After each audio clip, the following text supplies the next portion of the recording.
Les chasseurs sont de nouveau dans les campagnes. Les premiers chevreuils ont été tués, les premiers lièvres également. Mais cette saison de chasse est particulière. Au début du mois de septembre, 71 cas de tularemie ont été recensés en France contre 45 habituellement.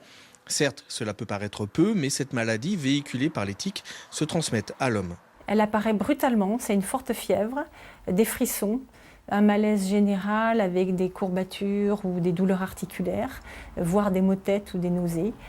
Et puis dans des cas particuliers, par exemple si la personne a eu une plaie, elle peut avoir une plaie qui cicatrise mal ou un ganglion qui l'accompagne. Dans des cas plus rares, qui sont exceptionnels en France, ça peut prendre la forme d'une infection généralisée. Pour surveiller cette maladie, il existe un réseau qui regroupe l'Agence nationale de veille sanitaire, les laboratoires, les chasseurs et l'Office national de la faune sauvage. La tularemie, c'est effectivement une maladie qui a déclaration obligatoire, mais derrière, il n'y a pas de mesure de gestion. Chez le lièvre, c'est une maladie qui existe chaque année.